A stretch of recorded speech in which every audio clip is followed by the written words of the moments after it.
इस खबर के प्रायोजक हैं पूजा श्री डिटर्जेंट पाउडर व केक। नमस्कार, मैं हूं केशव तिवारी और अलग अंदाज में रहती हैं खबरें हमारी। सतना विधानसभा के अंदर त्रिकोणीय मुकाबला है, जहां भारतीय जनता पार्टी से 4 बार के सांसद गणेश सिंह प्रत्याशी हैं, तो वहीं कांग्रेस से वर्तमान विधायक एवं पूर्व सांसद सुखलाल कुशवाहा के पुत्र सिद्धार्थ कुशवाहा तथा वर्षों तक जिला सर्व ब्राह्मण कमेटी के अध्यक्ष कमलाकर चतुर्वेदी के पुत्र रत्नाकर चतुर्वेदी भारतीय जनता पार्टी से बगावत करके बहुजन समाज पार्टी की टिकट पर चुनाव लड़ रहे हैं। पहले इन तीनों नेताओं ने अपने अपने तरीके से जनसंपर्क शुरू किया। जनसंपर्क के बाद इन तीनों नेताओं को लगा कि अब अपने दल के सबसे बड़े नेताओं को बुलाकर रैली करा लेनी चाहिए, तो चुनाव में विजय सुनिश्चित हो जाएगी। इसलिए सबसे पहले रत्नाकर चतुर्वेदी ने बहुजन समाज पार्टी की राष्ट्रीय अध्यक्ष बहन मायावती को सतना बुलाकर आम जनता को संबोधित कराया।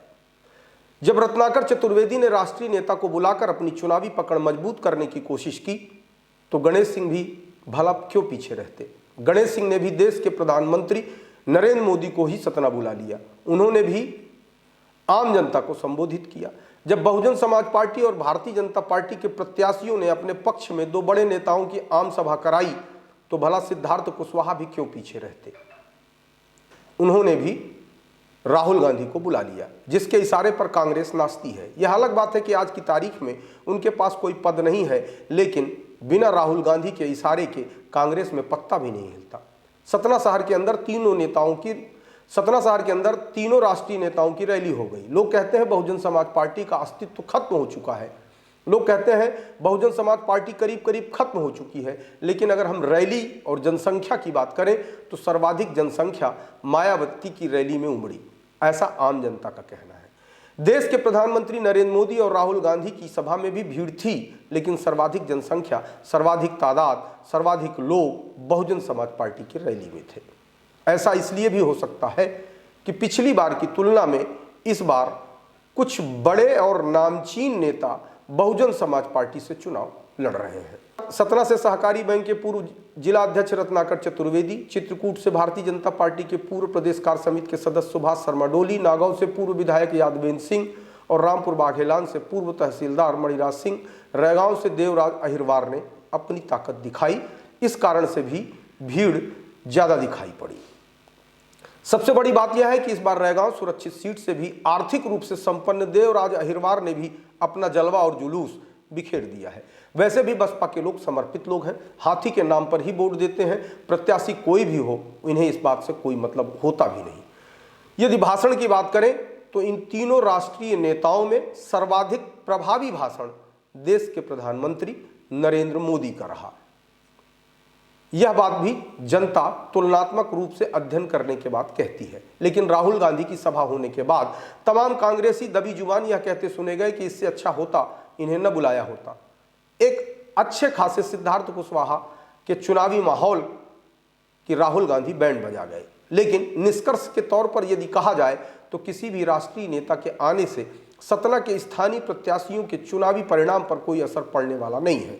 भारतीय जनता पार्टी इस बात की उम्मीद पाले हुए है कि लाडली बहना का अंडर करंट है वह दिखाई नहीं पड़ रहा है, और उसी योजना के माध्यम से भारतीय जनता पार्टी सत्ता का ताना बाना बुन रही है। वहीं कांग्रेस इस बात की उम्मीद पाले हुए है कि जनता बदलाव चाहती है। 20 साल से जनता एक ही व्यक्ति को देख देख कर अब ऊब गई है। कहीं ना कहीं एंटी इनकम्बेंसी की वजह से जनता कांग्रेस को वोट देगी। बहुजन समाज पार्टी के प्रत्याशी यह मानकर चल रहे हैं कि बहुजन समाज पार्टी का कोर वोटर और ब्राह्मण वोटों का बड़ा ध्रुवीकरण यदि हो गया तो चुनावी परिणाम बहुजन समाज पार्टी के पक्ष में जा सकते हैं। बाकी जितने भी लोग चुनाव मैदान में उतरे हैं, उनमें से अधिकांश लोग किसी न किसी राष्ट्रीय दल के प्रत्याशी के पैसों का उपयोग कर वोट काटने का काम करेंगे। कल तक जो व्यक्ति सिर्फ एक समाज की बात करता था, आज वह व्यक्ति सिर्फ उस समाज का वोट क्यों नहीं मांगता। गली गली घूमने की जरूरत क्या है। जब कोई व्यक्ति अपने पूरे जीवन काल में सिर्फ जातिवाद का जहर बोता है और जब वह चुनावी मैदान में आता है तो जनता को कायदे से ऐसे लोगों को दौड़ा लेना चाहिए। लेकिन धन्य है सतना की जनता जो सबका सम्मान करती है। चुनावी प्रचार की जो प्रक्रिया होती है, हौले हौले पहले चुनाव प्रचार शुरू होता है, फिर राष्ट्रीय नेताओं की रैली होती है। अब चुनाव जिस प्रक्रिया की ओर बढ़ रहा है, अब उस प्रक्रिया में प्रत्याशी अंतिम दौर में जनता को रिझाने के लिए थैली खोलेंगे। अब अपनी थैली खोल करके कौन सा नेता जनता को कितना रिझा पाता है, कितना प्रभावित कर पाता है, यह चुनाव परिणाम ही बताएगा। लेकिन सतना के पूर्व सांसद सुखलाल कुशवाहा मुझसे अक्सर एक बात हमेशा कहा करते थे कि तिवारी जी, देश का वास्तविक लोकतंत्र सामने तब आएगा जब जनता वोट बेचना बंद कर देगी। उन्होंने इस प्रथा को रोकने के लिए बहुत संघर्ष भी किया, लेकिन सुखलाल कुशवाहा कामयाब नहीं हो पाए। अब देश के अंदर वोट बेचने का जिस तरीके से चलन शुरू हुआ है, उसे देखकर बड़ा डर लगता है।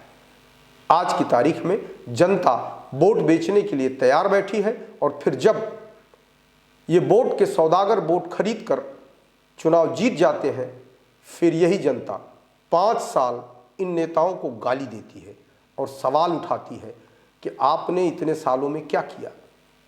यदि जनता को वाकई में अपने विधानसभा का विकास देखना है तो उसे वोट बेचना बंद करना पड़ेगा, नहीं तो ये वोटों के सौदागर आपका वोट खरीद कर ले जाएंगे और 5 साल तक फिर आप सिर्फ आंसू बहाएंगे। आप हमारी खबरें देखने के लिए www.vishalkhabar.com, YouTube, Twitter, Instagram, Facebook पर भी लॉगिन कर सकते हैं। और यदि आप विशाल खबर चैनल को देख रहे हैं और अभी तक विशाल खबर चैनल को सब्सक्राइब नहीं किया है, तो ये आप हमारे साथ अन्याय कर रहे हैं। मेरा आपसे आग्रह है कि आप हमारे चैनल को सब्सक्राइब कर हमारा सहयोग करिए।